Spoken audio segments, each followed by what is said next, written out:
ॿी महाभारी लड़ाई 1939 ते शुरू थी ऐं 1945 ते उन वक़्तु ख़तम थी जॾहिं अमेरिका पारां जापान मथां एटम बम किरायो वियो। तंहिंखां पोइ जापान हथियार फिटा कया, पर हिकु जापानी सिपाही जंग जे ख़तम थियण खां पोइ बि 29 साल विढ़ंदो रहियो, जंहिंजो नालो हीरो ओनोडा हो। ओनोडा 1922 में पैदा थियो। 1943 में ही चीन कमाइण वियो ऐं 1944 में वापसि जापान आयो ऐं जापानी आर्मीअ में कमांडो ऐं इंटेलिजेंस ऑफिसर जी ट्रेनिंग वरिताई। 26 दिसंबर 1944 ते हिन खे फिलिपाइन जे ॿेट लुबैंग मोकिलियो वियो त जीअं ॿेट जी हिफ़ाज़त करे सघिजे। 28 फरवरी 1945 ते फिलिपाइन ऐं अमेरिका जी आर्मी लुबैंग ॿेट ते कब्ज़ो करे वरितो। ओनोडा ऐं 3 ॿिया साथी जंग में रूपोश थी विया ऐं गोरिल्ला कारवायूं करे दुश्मन जी फ़ौज खे नुक़सान ॾींदा रहिया।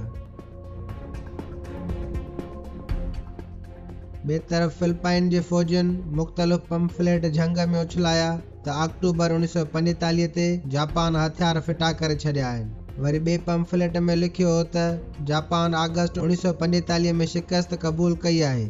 ॿिन्ही पंफलेटनि में तारीख़ मुख़्तलिफ़ हुअण सबबि ओनोडा ऐं संदसि साथियुनि खे शक थियो त उहा दुश्मन जी हिकु चाल आहे जीअं खेनि गिरफ़्तार करे सघिजे। जंग ख़तम थियण जे 4 सालनि बाद यानी 1949 में ओनोडा जो हिकु साथी भॼी वियो ऐं हिन वञी हथियार फिटा कया ऐं ओनोडा ऐं संदसि साथियुनि सम्झो त जंग अञा हली रही आहे ऐं संदनि साथीअ खे गिरफ़्तार कयो वियो आहे। जंग ख़तम थियण जे 9 सालनि बाद ओनोडा जो हिकु ॿियो साथी मारिजी वियो ऐं 1972 में यानी जंग ख़तम थियण जे 27 सालनि बाद ओनोडा सां गॾु आख़िरी फ़ौजी बि पुलिस जी फायरिंग जी ॾे वठि दौरान मारिजी वियो ऐं ओनोडा अकेलो बचियो। 20 फरवरी 1974 में हिकु जापानी सयाह उन जंग में घुमण वियो जिते ओनोडा रूपोश हो। खुशकिस्मतीअ सां हिन जी मुलाक़ात ओनोडा सां थी ऐं हिन ओनोडा खे ॿुधायो त जंग 29 साल अॻु ख़तम थी चुकी आहे, अव्हां वापसि जापान हलो। पर ओनोडा खेसि ॿुधायो त हिन जे कमांडर जो हुकुम आहे त कंहिं बि सूरत में वापसि न अचो। जापानी सयाह वापसि मुल्क वियो ऐं उते फ़ौजियुनि खे ओनोडा जे बारे में आगाह कयईं।